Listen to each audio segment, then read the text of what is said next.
ನಮಸ್ಕಾರ. ಇವತ್ತಿನ ನಮ್ಮ ಚರ್ಚೆಗೆ ಸ್ವಾಗತ. 2026ನೇ ಇಸ್ವಿ ಕನ್ಯಾ ರಾಶಿಯವರಿಗೆ ಹೇಗಿರಲಿದೆ ಅನ್ನೋದ್ರ ಬಗ್ಗೆ ಒಂದು ಆಳವಾದ ವಿಶ್ಲೇಷಣೆ ಮಾಡೋಣ. ನಮ್ಮ ಮುಂದಿರೋದು ಇದರ ವಿಶೇಷತೆ ಏನು ಅಂದ್ರೆ, ಇದು ಕೇವಲ ಹೀಗಾಗುತ್ತೆ ಅಂತ ಹೇಳಿ ಸುಮ್ಮನಾಗಲ್ಲ. ಪ್ರತಿ ತಿಂಗಳ ಘಟನೆಗಳ ಹಿಂದೆ ಯಾವ ಗ್ರಹಗಳ ಆಟ ಇದೆ, ಯಾಕೆ ಹಾಗಾಗುತ್ತೆ ಅನ್ನೋದನ್ನ ಸ್ಪಷ್ಟವಾಗಿ ವಿವರಿಸುತ್ತೆ. ಹೌದು, ಇದು ಬಹಳ ಮುಖ್ಯವಾದ ಅಂಶ. ಜ್ಯೋತಿಷ್ಯ ಅಂದ್ರೆ ಬರೀ ಭವಿಷ್ಯ ಹೇಳೋದಲ್ಲ, ಅದೊಂದು ಮಾದರಿಗಳ ಅಧ್ಯಯನ. ಈ ಮೂಲದ ಪ್ರಕಾರ 2026 ಕನ್ಯಾ ರಾಶಿಯವರಿಗೆ ಒಂದು ಕಥೆಯ ಹಾಗೆ ತೆರೆದುಕೊಳ್ಳುತ್ತೆ. ಆರಂಭದಲ್ಲಿ ಕಠಿಣ ಶ್ರಮ, ಮಧ್ಯದಲ್ಲಿ ಒಂದು ದೊಡ್ಡ ತಿರುವು, ಆಮೇಲೆ ಯಶಸ್ಸು, ಮತ್ತೆ ಅದರಿಂದ ಬರುವ ಜವಾಬ್ದಾರಿಗಳು, ಹೀಗೆ ಒಂದು ಸಂಪೂರ್ಣ ಪಯಣದ ಚಿತ್ರಣ ಸಿಗುತ್ತೆ. ನಮ್ಮ ಇವತ್ತಿನ ಚರ್ಚೆಯ ಉದ್ದೇಶ ಆ ಪಯಣದ ನಕ್ಷೆಯನ್ನ ಅರ್ಥ ಮಾಡ್ಕೊಳ್ಳೋದು. ಪಯಣದ ನಕ್ಷೆ? ಆಹಾ, ಚೆನ್ನಾಗಿದೆ ಮಾತು. ಹಾಗಿದ್ರೆ ಈ ಕಥೆಯ ಮೊದಲ ಅಧ್ಯಾಯದಿಂದಲೇ ಶುರು ಮಾಡೋಣ ಅಲ್ವಾ? ವರ್ಷದ ಆರಂಭ ಅಂದ್ರೆ ಜನವರಿ, ಫೆಬ್ರವರಿ. ಇದನ್ನ ಮೂಲದಲ್ಲಿ ಪರೀಕ್ಷೆಯ ಕಾಲ ಅಂತ ಬಣ್ಣಿಸಲಾಗಿದೆ. ಕೆಲಸದಲ್ಲಿ ಒತ್ತಡ, ದಣಿವು, ನಿರ್ಧಾರಗಳಲ್ಲಿ ಗೊಂದಲ. ಯಾಕಿಷ್ಟು ನೆಗೆಟಿವ್ ಆಗಿ ಶುರುವಾಗುತ್ತೆ ವರ್ಷ? ಇದಕ್ಕೆ ನೇರ ಕಾರಣ ಶನಿ. ಮೂಲದಲ್ಲಿ ಶನಿಯನ್ನು ಕರ್ಮದ ಅಧ್ಯಾಪಕ ಅಂತ ಕರೆಯಲಾಗಿದೆ. ಅಂದ್ರೆ ಅವನು ಪಾಠ ಕಲಿಸ್ದೆ ಫಲ ಕೊಡಲ್ಲ. ಜನವರಿಯಲ್ಲಿ ಶನಿಯ ಪ್ರಭಾವ ಹೆಚ್ಚಿರೋದ್ರಿಂದ ವಿಪರೀತ ಕೆಲಸದ ಹೊರೆ ಇರುತ್ತೆ. ನೀವು 8 ಗಂಟೆ ಕೆಲಸ ಮಾಡಿದ್ರೆ 16 ಗಂಟೆ ಕೆಲಸ ಮಾಡಿದ ಅನುಭವ ಆಗುತ್ತೆ. ಆದ್ರೆ ಫಲ ಮಾತ್ರ ತಕ್ಷಣ ಕಾಣಿಸಲ್ಲ. ಇದೇ ಆಯಾಸಕ್ಕೆ, ಆ ನಿರಾಸೆಗೆ ಕಾರಣ. ಇಷ್ಟೆಲ್ಲ ಕಷ್ಟಪಡ್ತಿದ್ದೀನಿ, ಏನೂ ಆಗ್ತಿಲ್ವಲ್ಲ ಅನ್ನೋ ಭಾವನೆ ಬರೋದೇ ಶನಿಯ ಪ್ರಭಾವದಿಂದ. ಓಕೆ. ಅಂದ್ರೆ ಇದು ಶನಿ ಕೊಡುವ ಒಂದು ಟೆಸ್ಟ್ ಇದ್ದ ಹಾಗೆ. ಆದ್ರೆ ಫೆಬ್ರವರಿಯಲ್ಲಿ ನಿರ್ಧಾರ ತೆಗೆದುಕೊಳ್ಳೋದ್ರಲ್ಲೇ ಗೊಂದಲ ಶುರುವಾಗುತ್ತಂತೆ. ಇದಕ್ಕೆ ಶನಿನೇ ಕಾರಣನಾ ಅಥವಾ ಬೇರೆ ಯಾರಾದ್ರೂ ಇದ್ದಾರಾ? ಇಲ್ಲಿ ಇನ್ನೊಬ್ರ ಎಂಟ್ರಿಯಾಗುತ್ತೆ, ಅದು ಬುಧ. ಕನ್ಯಾ ರಾಶಿಯ ಅಧಿಪತಿನೇ ಬುಧ. ಬುಧ ಅಂದ್ರೆ ಬುದ್ಧಿ, ತರ್ಕ, ಸಂವಹನ. ಫೆಬ್ರವರಿಯಲ್ಲಿ ಬುಧನ ಶಕ್ತಿ ಸ್ವಲ್ಪ ಕಡಿಮೆ ಇರುತ್ತೆ. ಆಗ ಏನಾಗುತ್ತೆ ಅಂದ್ರೆ ತರ್ಕಕ್ಕಿಂತ ಯೋಚನೆಗಳು ಜಾಸ್ತಿಯಾಗುತ್ತೆ.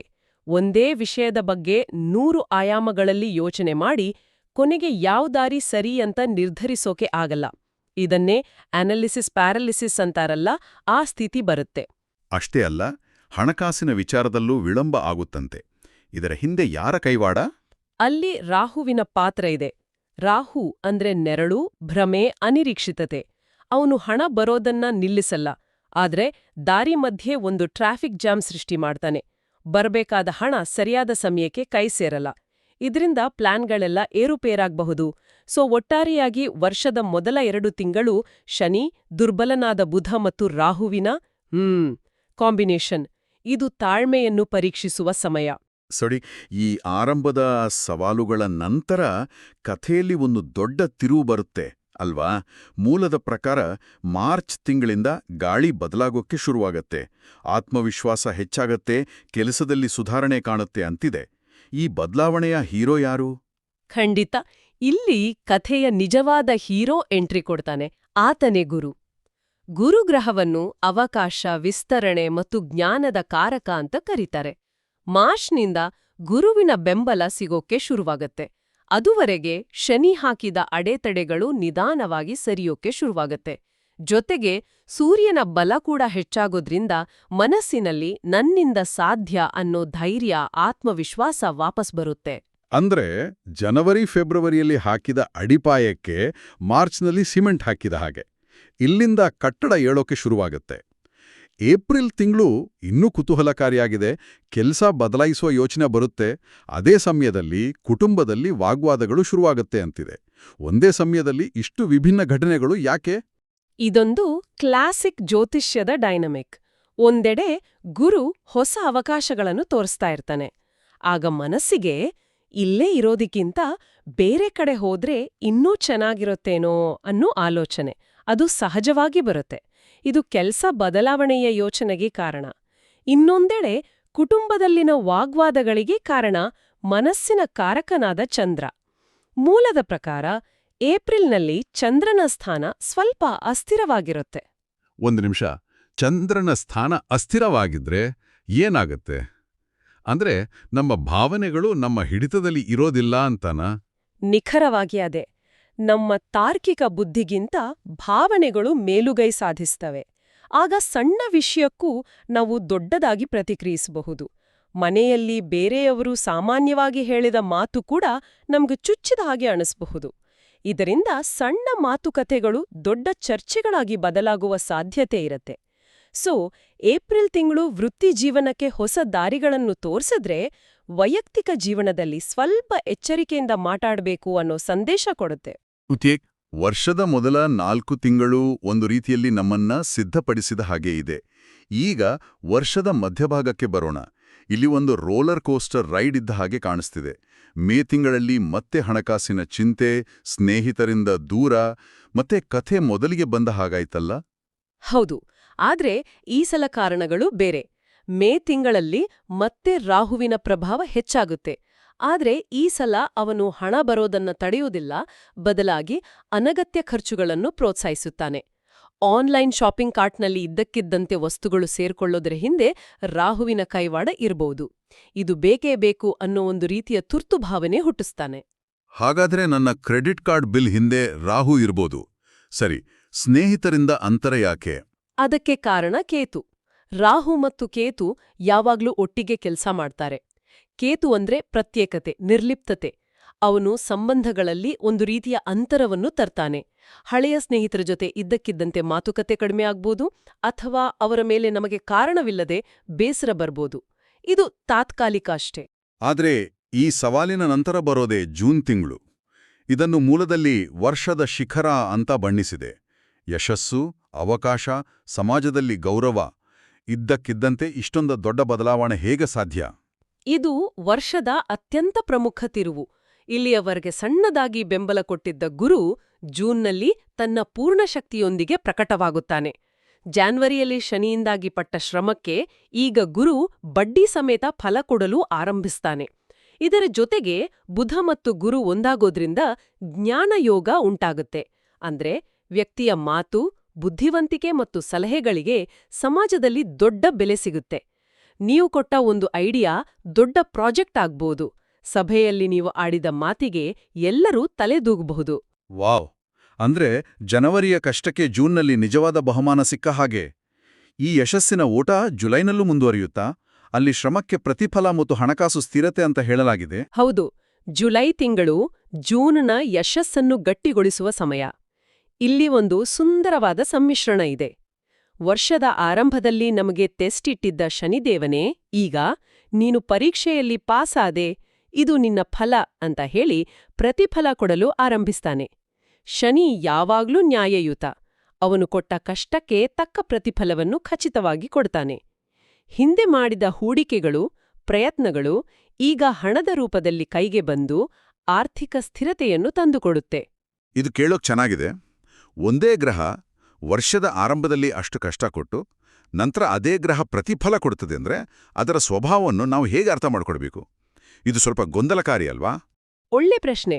ಇದನ್ನ ಹೀಗೆ ಅರ್ಥ ಮಾಡ್ಕೊಳ್ಬೋದು. ಶನಿ ಒಬ್ಬ ಕಟ್ಟುನಿಟ್ಟಿನ ಗುರು ಇದ್ದ ಹಾಗೆ. ಪರೀಕ್ಷೆ ಸಮಯದಲ್ಲಿ ಕಠಿಣವಾಗಿರುತ್ತಾನೆ, ಪ್ರಶ್ನೆ ಪತ್ರಿಕೆ ಕಷ್ಟಕರವಾಗಿರುತ್ತೆ. ಆದ್ರೆ ಉತ್ತರ ಪತ್ರಿಕೆ ಮೌಲ್ಯಮಾಪನ ಮಾಡುವಾಗ ಬಹಳ ನ್ಯಾಯಯುತವಾಗಿ ಬರೆದಿದ್ದಕ್ಕೆ ಸರಿಯಾದ ಅಂಕಗಳನ್ನು ಕೊಡ್ತಾನೆ. ವರ್ಷದ ಆರಂಭ ಪರೀಕ್ಷೆಯ ಸಮಯ, ವರ್ಷದ ಮಧ್ಯಭಾಗ ಫಲಿತಾಂಶದ ಸಮಯ. ಶನಿಯ ಸ್ವಭಾವ ಬದಲಾಗಲ್ಲ, ಸಮಯ ಬದಲಾಗುತ್ತೆ ಅಷ್ಟೇ. ಅದ್ಭುತವಾದ ವಿವರಣೆ. ಸರಿ, ಜೂನ್ ಜುಲೈನಲ್ಲಿ ಯಶಸ್ಸಿನ ಅಲೆಯಲ್ಲಿ ತೇಲಿದ ನಂತರ ಆಗಸ್ಟಲ್ಲಿ ಮತ್ತೆ ಎಚ್ಚರಿಕೆಯ ಗಂಟೆ. ಆರೋಗ್ಯ ಸಮಸ್ಯೆ ಮತ್ತು ಮನಸ್ಸಿನ ಅಶಾಂತಿ. ಈ ಏರಿಳಿತ ಯಾಕೆ ನಿರಂತರವಾಗಿ ಕಾಡುತ್ತೆ? ಮತ್ತೆ ಕೇತುವಿನ ಪ್ರವೇಶ. ಆರೋಗ್ಯದ ಮೇಲೆ ಕೇತುವಿನ ಪ್ರಭಾವವನ್ನು ಇಲ್ಲಿ ಉಲ್ಲೇಖಿಸಲಾಗಿದೆ. ಕೇತು ಅನಿರೀಕ್ಷಿತ. ಕಾರಣ ಪತ್ತೆಹಚ್ಚಲು ಕಷ್ಟವಾದ ಆರೋಗ್ಯ ಸಮಸ್ಯೆಗಳನ್ನು ತರಬಲ್ಲ. ಉದಾಹರಣೆಗೆ, ಇದ್ದಕ್ಕಿದ್ದಂತೆ ಅಲರ್ಜಿ ಶುರುವಾಗೋದು, ಜೀರ್ಣಕ್ರಿಯೆಯಲ್ಲಿ ತೊಂದರೆ ಅಥವಾ ವಿವರಿಸಲಾಗದ ದೈಹಿಕ ಆಯಾಸ. ಮನಸ್ಸಿನ ಅಶಾಂತಿಗೆ ಮತ್ತೆ ಚಂದ್ರನ ದುರ್ಬಲ ಸ್ಥಿತಿಯೇ ಕಾರಣ.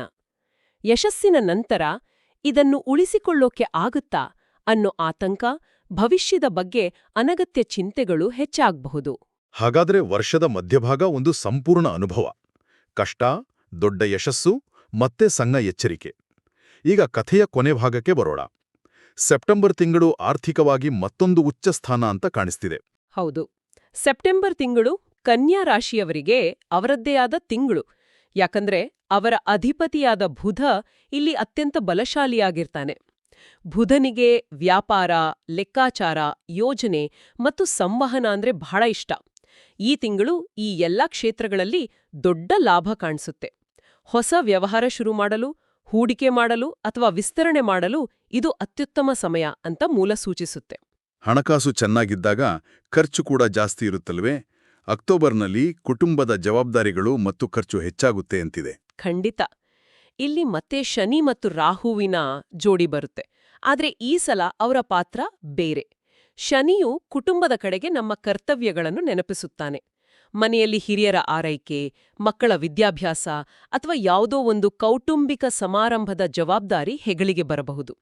ಅದೇ ಸಮಯದಲ್ಲಿ ರಾಹು ಹಬ್ಬಗಳು, ಪ್ರಯಾಣ ಅಥವಾ ಇತರ ಶುಭ ಕಾರ್ಯಗಳ ರೂಪದಲ್ಲಿ ಖರ್ಚನ್ನು ಹೆಚ್ಚಿಸುತ್ತಾನೆ. ಇದು ಕೆಟ್ಟ ಖರ್ಚಲ್ಲ, ಆದ್ರೆ ಯೋಜಿಸಿದ ಖರ್ಚು. ನವೆಂಬರ್ ಮತ್ತು ಡಿಸೆಂಬರ್ ಇಲ್ಲಿವರೆಗಿನ ಎಲ್ಲಾ ಏರಿಳಿತಗಳ ನಂತರ ಒಂದು ರೀತಿಯ ಶಾಂತವಾದ ಅಂತ್ಯ ಕಾಣಿಸ್ತಿದೆ. ಮನಸ್ಸಿಗೆ ಶಾಂತಿ, ಹಳೆಯ ಸಮಸ್ಯೆಗಳಿಗೆ ಪರಿಹಾರ ಮತ್ತು ಕೊನೆಯಲ್ಲಿ ಸಂತೋಷ. ಹೌದು, ಇದು ಕಥೆಯ ಸುಖಾಂತ್ಯ. ನವೆಂಬರ್ನಲ್ಲಿ ಗ್ರಹಗಳೆಲ್ಲವೂ ಒಂದು ಸಮತೋಲನಕ್ಕೆ ಬರ್ತವೆ. ಅದುವರೆಗೆ ಇದ್ದ ಗೊಂದಲ, ಕಲಬಲ ಕಡಿಮೆಯಾಗಿ ಮನಸ್ಸಿಗೆ ಒಂದು ರೀತಿಯ ಸ್ಪಷ್ಟತೆ ಮತ್ತು ಶಾಂತಿ ಸಿಗುತ್ತೆ. ಗುರುಗ್ರಹದ ಅನುಗ್ರಹದಿಂದ ಬಹಳ ದಿನಗಳಿಂದ ಕಾಡುತ್ತಿದ್ದ ಯಾವುದೋ ಒಂದು ಹಳೆಯ ಪ್ರಾಬ್ಲಮ್ಗೆ ಒಂದು ದಾರಿ ಅಥವಾ ಪರಿಹಾರ ಸಿಗುತ್ತೆ. ಇನ್ನು ಡಿಸೆಂಬರ್ ವರ್ಷದ ಕೊನೆಯ ತಿಂಗಳು. ಡಿಸೆಂಬರ್ನಲ್ಲಿ ಗುರು ವರ್ಷದ ಕೊನೆಯಲ್ಲಿ ಶುಭ ಫಲಗಳನ್ನ ನೀಡ್ತಾನೆ. ಇದು ಪೂರ್ಣಗೊಂಡ ಭಾವನೆ, ತೃಪ್ತಿ ಮತ್ತು ಸಂತೋಷವನ್ನ ತರ್ತಾನೆ. ಇಡೀ ವರ್ಷ ಪಟ್ಟ ಕಷ್ಟ, ಗಳಿಸಿದ ಯಶಸ್ಸು ಎಲ್ಲವನ್ನೂ ಮೆಲುಕು ಹಾಕಿ ಒಂದು ರೀತಿಯ ಸಮಾಧಾನದ ನಿಟ್ಟುಸಿರು ಬಿಡುವ ಸಮಯವಿದು. ಗ್ರಹಗಳು ಮುಂದಿನ ವರ್ಷದ ಹೊಸ ಚಕ್ರಕ್ಕೆ ಸಿದ್ಧವಾಗುವುದರಿಂದ ಮನಸ್ಸಿನಲ್ಲಿ ಹೊಸ ಭರವಸೆಗಳು ಮತ್ತು ಯೋಜನೆಗಳು ಮೂಡುತ್ತವೆ. ಅದ್ಭುತ. ಈ ಇಡೀ ವರ್ಷದ ಪಯಣವನ್ನು ಒಮ್ಮೆ ಸಂಕ್ಷಿಪ್ತವಾಗಿ ನೋಡೋದಾದ್ರೆ ಇದರ ಹಿಂದಿರುವ ಪ್ರಮುಖ ಶಕ್ತಿಗಳು ಯಾವುವು? ಖಂಡಿತ. ಇದನ್ನ 4 ಪ್ರಮುಖ ಅಂಶಗಳಲ್ಲಿ ನೆನಪಿಟ್ಕೊಳ್ಬಹುದು. 1. ಶನಿ. ಇವನು ಪರೀಕ್ಷಕ ಮತ್ತು ಫಲದಾತ. ಆರಂಭದಲ್ಲಿ ಶ್ರಮ, ಕೊನೆಯಲ್ಲಿ ಪ್ರತಿಫಲ. ತಾಳ್ಮೆಯೇ ಇವನಿಗೆ ನೀಡಬೇಕಾದ ಗುರುದಕ್ಷಿಣೆ. 2. ಗುರು. ಇವನು ಮಾರ್ಗದರ್ಶಕ ಮತ್ತು ವರದಾತ. ಕಷ್ಟದ ನಂತರ ಬಂದು ಅವಕಾಶಗಳ ಬಾಗಿಲು ತೆರೆಯುತ್ತಾನೆ. ಯಶಸ್ಸು ಮತ್ತು ವೃದ್ಧಿ ಇವನ ಕೊಡುಗೆ. 3. ಬುಧ. ಇವನು ಕನ್ಯಾ ರಾಶಿಯವರ ಸ್ವಂತ ಶಕ್ತಿ, ಬುದ್ಧಿವಂತಿಕೆ, ಯೋಜನೆ ಮತ್ತು ನಿರ್ಧಾರ ತೆಗೆದುಕೊಳ್ಳುವ ಸಾಮರ್ಥ್ಯ. ಇವನು ಬಲವಾಗಿದ್ದಾಗ ಎಲ್ಲವೂ ಸುಲಭ. 4. ರಾಹುಕೇತು ಜೋಡಿ. ಇವರು ಅನಿರೀಕ್ಷಿತ ತಿರುವುಗಳನ್ನು ತರುವವರು. ಹಣಕಾಸಿನ ಖರ್ಚು, ಸಂಬಂಧಗಳಲ್ಲಿ ಅಂತರ ಮತ್ತು ಆರೋಗ್ಯದಲ್ಲಿ ಏರುಪೇರು ಇವರ ಪ್ರಭಾವ. ಇವರ ಬಗ್ಗೆ ಎಚ್ಚರ ವಹಿಸಬೇಕು.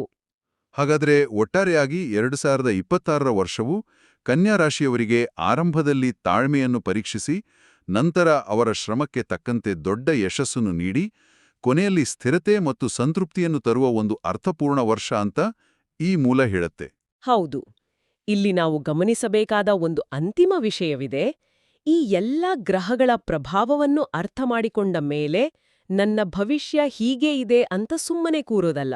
ಬದಲಾಗಿ ಸವಾಲುಗಳು ಯಾವಾಗ ಬರಬಹುದು, ಅವಕಾಶಗಳು ಯಾವಾಗ ಸಿಗಬಹುದು ಅಂತ ತಿಳಿದುಕೊಂಡು ಅದಕ್ಕೆ ತಕ್ಕಂತೆ ನಮ್ಮನ್ನು ನಾವು ಸಿದ್ಧಪಡಿಸಿಕೊಳ್ಳೋದು. ಜನವರಿಯಲ್ಲಿ ಶ್ರಮ ಜಾಸ್ತಿ ಅಂತ ಗೊತ್ತಾದ್ರೆ ನಮ್ಮ ಆರೋಗ್ಯದ ಬಗ್ಗೆ ಹೆಚ್ಚು ಕಾಳಜಿ ವಹಿಸಬಹುದು. ಜೂನ್ನಲ್ಲಿ ಅವಕಾಶಗಳು ಬರುತ್ತೆ ಅಂತ ಗೊತ್ತಾದ್ರೆ ಅದಕ್ಕೆ ಬೇಕಾದ ಕೌಶಲ್ಯಗಳನ್ನು ಮೊದಲೇ ಕಲಿಯಬಹುದು. ಅಂದ್ರೆ ಜ್ಯೋತಿಷ್ಯವನ್ನು ಒಂದು ಹವಾಮಾನ ವರದಿಯ ಹಾಗೆ ಬಳಸ್ಕೊಳ್ಬೇಕು. ನಾಳೆ ಮಳೆ ಬರುತ್ತೆ ಅಂತ ಗೊತ್ತಾದ್ರೆ ನಾವು ಮನೆಯಲ್ಲೇ ಕೂಡೋದಿಲ್ಲ, ಬದಲಾಗಿ ಕೊಡೆ ತೆಗೆದುಕೊಂಡು ಹೋಗ್ತೇವೆ.